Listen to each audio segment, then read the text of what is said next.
श्री स्वामी समर्थ. नमस्कार मित्रांनो, माझ्या व्हिडिओमध्ये तुम्हा सर्वांचं स्वागत आहे. आजचा विषय मी घेऊन आलेली आहे दृष्ट नजर लागणे. ती आपल्याला कशी उतरवता येईल, त्याचे काय काय उपाय आहेत, काय काय तोडगे आहेत, त्याचा काय फायदा होतो, ते मी आज तुम्हाला माझ्या व्हिडिओमध्ये सांगणार आहे. आपल्याला लहानांपासून मोठ्यांपर्यंत सर्वांनाच आणि व्यक्तींपासून वस्तूंनाही नजर लागते म्हटलं तरी चालेल. आणि ह्याचा अनुभव प्रत्येक व्यक्तीला आलेला असतो. जेव्हा आपण खूप छान दिसतो किंवा एखाद्या फंक्शनसाठी तयार होतो, तेव्हा अचानक आपला डोकं दुखायला लागतं, तब्येत बरी राहत नाही आणि घरी आल्यानंतर अस्वस्थ जाणवतं. तेव्हा आपण समजून जायचं की आपल्याला नजर झाली आहे म्हणून.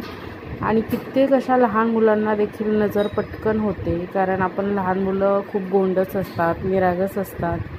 ते रेडी होऊन आपण त्यांना गंध पावडर करतो आणि एखाद्या पार्टीमध्ये किंवा बाहेरच्या व्यक्तींसमोर आणतो, तेव्हा ते मूल थोड्या वेळाने खूप रडतं आणि अंग पण गरम पडतं. तेव्हा आपण समजून जातो नजर लागली. मग आपण जे आपल्याला माहिती ते उपाय करतो आणि नजर उतरवतो. तर असेच काही खास आणि महत्त्वाचे उपाय मी आज तुम्हाला सांगणार आहे व्हिडिओमध्ये.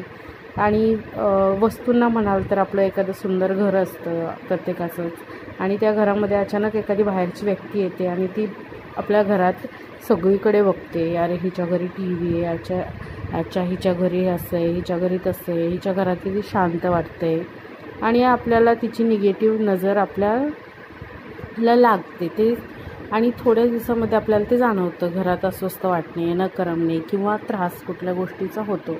मग ह्या सगळ्या नजरेपासून, जी नजर आहे अशा विचित्र लोकांपासून आपण कसं स्वतःला प्रोटेक्ट करायचं, कसं वाचवायचं, हे आज मी तुम्हाला या व्हिडिओमध्ये सांगणार आहे. लहान मुलांचं बघायला गेलं तर लहान मुलांना जेव्हा आपण बाहेर काढतो किंवा बाहेर कुठल्या फंक्शन पार्टीमध्ये घेऊन जातो, तेव्हा आपल्याला एक दक्षता घ्यायची आहे की कुठेतरी लहान बाळाला काळं लावायचं आहे का. अशाने काय होतं, पूर्वीच्या बघा अगोदरच्या बायका मुलांना मोठा असा टिक्का लावायच्या कपाळावरती. आताच्या आयांना ते खूप ओल्ड फॅशन वाटतं आणि ते आत्ताच्या जनरेशननुसार चालतं, त्यात काही वादच नाही आहे. पण ते का लावायचे, तर मी सगळ्या आयांना सांगू इच्छिते की आपली आता समजा एखादं बाळ आले, इतकं गोंडस आहे आणि ते काळा टिक्का लावलेला आहे. आता समजा मी पाहते तर सुरुवातीला माझी नजर त्या बाळावरती न पडता तो काळा टिक्का मोठा जो दिसेल तिकडे पडणार. मग ती सगळी जी नजरची निगेटिव्हिटी आहे ती त्या काळ्या टिक्क्यावर येऊन पडते आणि बाळाचं रक्षण होतं. त्यासाठी आपला पहिला आई आजी किंवा आपण आपल्या लहानपणीसुद्धा मोठी काळजी